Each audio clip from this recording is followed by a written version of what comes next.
دریو کسانو دعا الله نه رد کوي. یو روجهدار چې کله دی روجه ماتوي په دغه ټیم کې چې دی دعا غواړي الله یې نه رد کوي. وایي ټوله ورځ یې روجه وه، ټوله ورځ ستلی دی، چاردام یې کړی دی، خولې ته یې اوبه ویشتي دي خو ګوټې ته کړی نه دی، لامبلی دي خو ګوټې نه دی کړی، ځکه وی زما د رب حکم نشته دی. اوس ناست دی چې ما حکم وکړو نو په یو ټیم ټولو مسلمانانو اوبه راواغستې خولې ته وي. دا څه چل دی؟ دا زمونږ رب حکم وکړو چې وخورئ.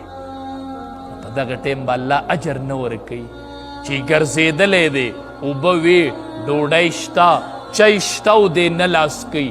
زما د رب د طرف نه حکم دی چې نه به لاس کوي. اوس زما رب ازادي راوستله نو جام روالي او مخې ته یې نو په دغه ټیم کې الله دعا د دې کس نه رد کوي چې دی دعا غواړي.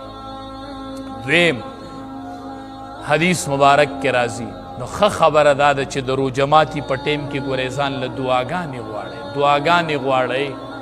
اکثر زمونږ نه د روژه ماتي قیمتي ټیم هغه په شربتو کې او په پیکوړو کې او په اچارو کې لاړ شي. پرېږدوه چې څه په درستخان دي دا پوره دي. او ما ته د الله د طرف نه دا 13 ورځې حکم دی، دا 13 ورځې زما روژه ده او الله زما دعا قبلوي. دا یوه روژه رانه داسې تېرېږي ګورئ چې د اختر سار شو نو دا اعزاز ختم شو، بس دا خو 13 ورځې دا زمانه په خوراک کې تېرېږي، دا زمانه په پیکوړو په سموسو کې لاړلې. دا خو د دعا قیمتي ټیم دی، قیمتي. حدیث مبارک کې راځي الله دا دعا نه رد کوي. نو ځان له دغه ټیم کې دعاګانې غواړئ، دعاګانې. اخري ټیمي ټوله ورځ روژه نیول شوي، د وجود نه تاب ختم شوی او سړی لاس اوچت کړي الله یې دعا قبلوي.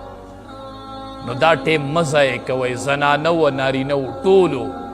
دې ټیم کې غټ کوشش کوئ، دې ټیم کې جنگ جګړې پرزول خبرې دا د دعا د قبلېدو ټیم دی. ما نه غلی کښېنه، اوس د الله د طرف نه حکم دی چې دعا دې قبلوم. ځان له کښېنه دعاګانې غواړه، مخلوق نه مه غواړه، د الله نه غواړه چې الله در باندې ښکلی وخت راولي.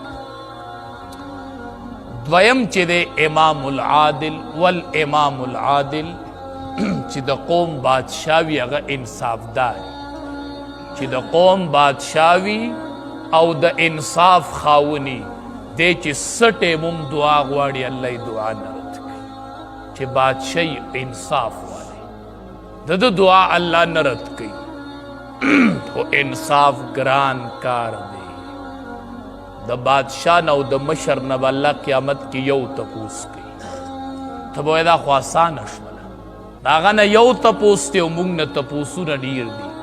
د بادشاهي وقت نه او د قوم د مشر نه به الله یو تپوس کوي په ورځ د قیامت چې ته مې ځکه مځمکه کې مشر مقرر کړی وې چې د ځمکې خلق ما ته فریاد ونه کړي او دې خلقو فریاد کړی او ما له د دې فریاد جواب راکړه.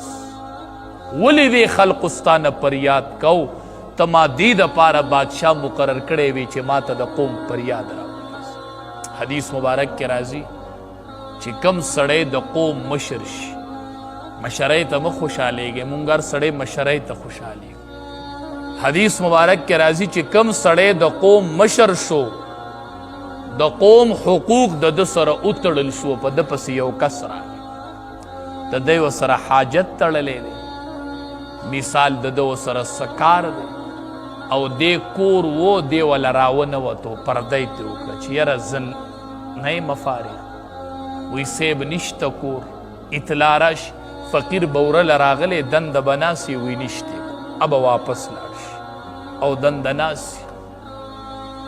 دا ډېر ګران کار دی. حدیث مبارک کې راځي وي د قیامت ورځ شي الله پاک وایي چې دا بنده مال راشي، دا مشر احجبه الله یوم القیامه، الله به وایي دله زما یو بنده راغلی او ده ترېنه پرده کړې وه، نن زما او د ده په منځ کې پرده راولی، زما مخې له دې نه راځي، نن د دې زما مخې له نه راځي. دله یو حاجتمن راغلی و، د هغه حق د ده سره تړلی و او ده ترېنه پرده کړې وه، احجبه الله یوم القیامه الله به تینا په ورځ د قیامت پرده نو چې بادشاه وي منصفي نو الله د دعا قبلوي الله دعا نه رد کوي دریم حدیث مبارک کې راځي ودعوة المظلوم د مظلوم خیره ګوره الله نه رد کوي خیره چې د مظلوم د چا سره چې ظلم وشو د خیره وکړله حدیث مبارک کې راځي دی ته د اسمان د دروازې کولاوي